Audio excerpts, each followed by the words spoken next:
Olá pessoal, estamos aqui com o professor Diogo Simões, ele tem 52 anos, ele é um dos candidatos a reitor da Universidade Federal de Pernambuco, ele é professor do Centro de Ciências Biológicas e ex-presidente da Fundação de Amparo à Ciência e Tecnologia de Pernambuco. O professor Diogo compõe a chapa com a professora Zélia Porto, que é do Centro de Educação, a chapa deles é a UFPE que queremos e o número da chapa é 55. Professor Diogo, por que o senhor quer ser reitor da UFPE? Obrigado, Margarida, por esse convite. Veja, eu e a professora Zélia Porto estamos preocupados com a universidade. Nós entendemos que há um conjunto inquietante de indicadores mostrando que a universidade está num período de estagnação e que é importante que nós nos dediquemos a enfrentar com coragem, com firmeza, questões que estão sem tratamento há bastante tempo. Então, eu e a professora Zélia, com a experiência que temos na gestão pública, entendemos que estava na hora de nós nos disponibilizarmos para essa empreitada.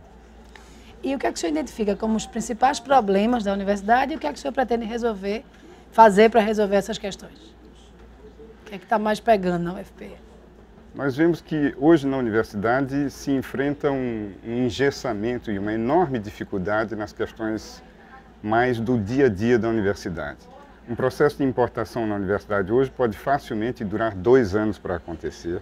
Existem problemas elementares de infraestrutura que se eternizam e que se prolongam há décadas. Por exemplo, existe uma repetição de cortes ou de interrupções do fornecimento de energia elétrica e de água na universidade que produzem danos aos trabalhos de pesquisa dos pesquisadores. E são questões que não são de hoje, essa aqui é a questão, quer dizer, isso não é uma árvore que caiu ou uma ventania, isso são questões, gargalos de infraestrutura que objetivamente produzem danos para a vida acadêmica. Eu não vou nem me referir, por exemplo, à qualidade da rede de acesso à internet que nós temos lá, quer dizer, além disso, existem na universidade problemas de gestão de contratos, por exemplo. Eu acabo de voltar de Caruaru, onde estive lá ontem. É muito inquietante que nós estejamos gerindo tão mal questões tão elementares e tão básicas para o funcionamento da universidade. Então, a sua ideia, na verdade, é investir nessa coisa na gestão. A gestão seria um foco do senhor, professor Diogo. Esse veja, com a experiência que eu tive na FACEP, eu realmente entendo que a universidade precisa ter propostas de longo prazo, ela precisa ter perspectivas estratégicas, ela precisa estar construindo e planejando seu futuro. Entretanto, hoje na universidade, esses gargalos essenciais no nível da infraestrutura, no nível do funcionamento da universidade, dos contratos administrativos, isso é que significa realmente um impedimento à normalidade da vida acadêmica. Então, sim, esta é uma prioridade. Há muitas queixas, professor Diogo, de alunos, de professores que não cumprem os horários, não cumprem carga horária. E aí eu queria saber do senhor, o que é que o senhor pretende fazer para ter um controle maior em relação a isso? E em relação aos técnicos administrativos, o HC está começando um processo de implantação de ponto eletrônico. Isso deve ser estendido na sua gestão para os demais servidores da universidade? Como é que vai ser também essa questão de carga horária dos servidores? Essa questão, Margarida, obrigado por essa pergunta. Essa questão do cumprimento da carga horária normal, quer dizer, esperada dos professores, é uma daquelas questões muito importantes e da qual não se fala há anos. Quer dizer, existe quase que uma opção por não tratar desses assuntos que são considerados desagradáveis ou coisas assim. Eu entendo, Margarida, que é absolutamente crucial que nós nos dediquemos a fazer cumprir o regime de trabalho das pessoas dentro da universidade, a começar pelos docentes.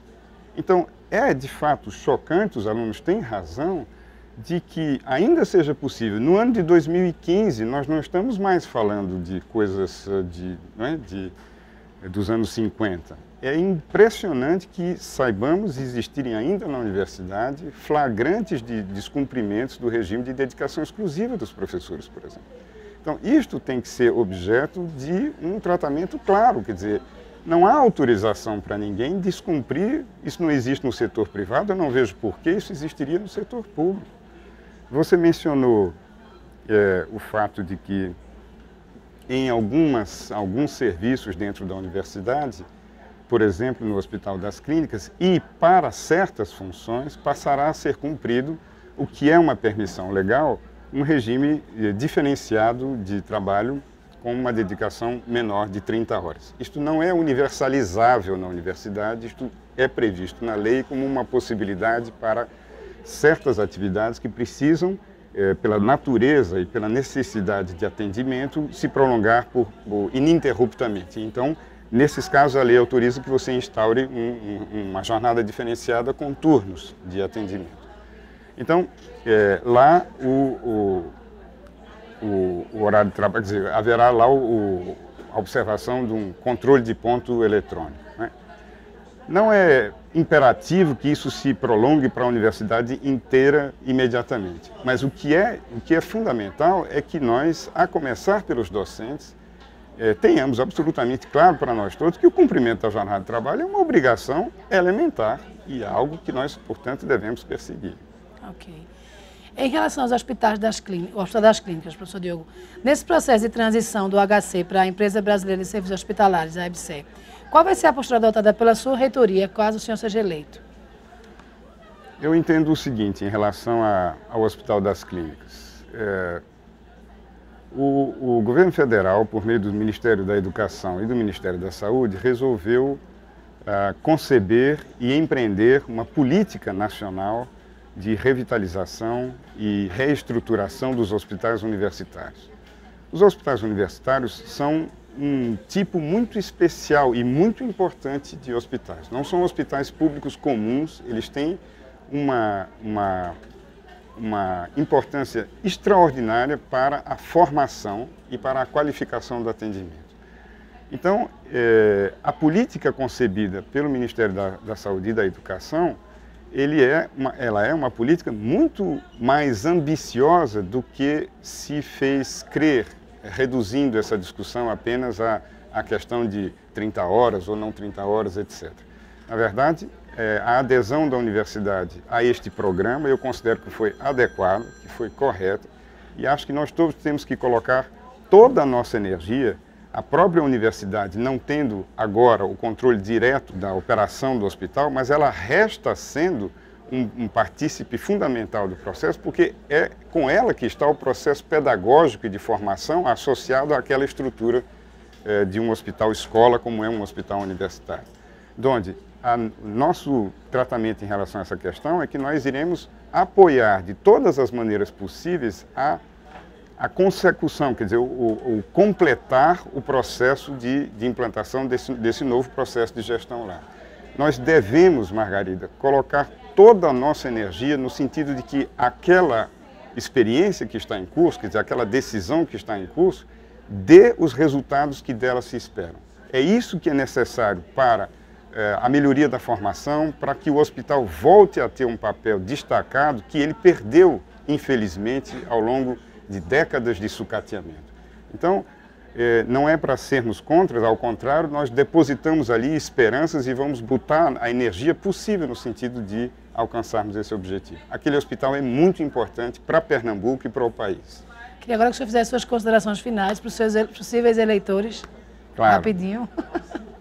Então, para os que estão nos assistindo aqui, eu queria dizer que, junto com a professora Zélia Porto, que é uma grande companheira do Centro de Educação, nós estamos com muita disposição de darmos atenção ao que a universidade precisa nesse momento. Não é mais possível que a gente continue a tratar a universidade como se ela não tivesse problemas, como se nós estivéssemos no melhor dos mundos.